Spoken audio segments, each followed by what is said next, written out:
আসসালামু আলাইকুম ওয়া রাহমাতুল্লাহি ওয়া বারাকাতুহু। আলহামদুলিল্লাহ ওয়া সালাতু ওয়া সালামু আলা রাসূলিল্লাহ ওয়া বাদ।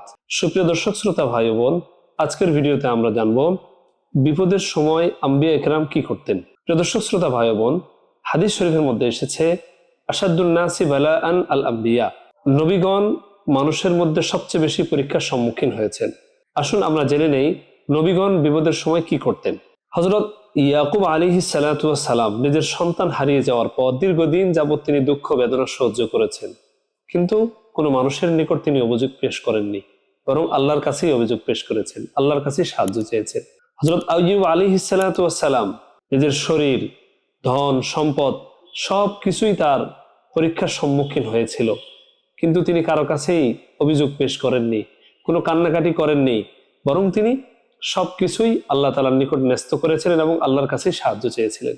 হযরত ইব্রাহিম আলাইহিস সালাতু ওয়াস সালাম আগুনে নিক্ষিপ্ত হয়েছিলেন, কিন্তু তিনি পৃথিবীর কারো কাছে সাহায্য চাননি। এমনকি জিবরাইল আলাইহিস সালাতু ওয়াস সালাম এসে তাকে বলেছিলেন যে আমি আপনাকে এই আগুন থেকে বাঁচাই, তার এই সাহায্যের কথাকে অস্বীকার করেছিলেন, বলেছিলেন যিনি আমাকে এই পরীক্ষার সম্মুখীন করেছেন তিনি তো আমাকে দেখছেন।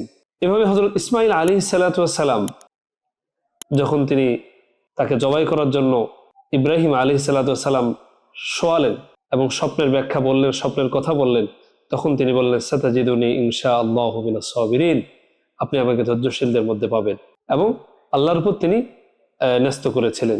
প্রিয় দর্শক শ্রোতা ভাই বোন, আমাদের নবী হযরত মুহাম্মদ সাল্লাল্লাহু আলাইহি ওয়াসাল্লাম যখন গারে সূরে অবস্থান করছিলেন, তখন কাফেররা সেখানে উপস্থিত হয়ে যায়।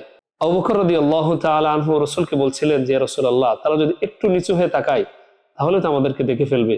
রাসূল বললেন লা তাহজান ইন্নাল্লাহা মা'ানা, তুমি টেনশন করো না, চিন্তা করো না, আল্লাহ আমাদের সাথে আছে। প্রিয় দর্শক শ্রোতা ভাই বোন, এই ঘটনাগুলো থেকে আমরা যেটি জানতে পারলাম সেটি হলো তাদের প্রথম ভরসা, প্রথম দরবার, প্রথম আশ্রয় ছিল আল্লাহ পাক রব্বুল আলামিন।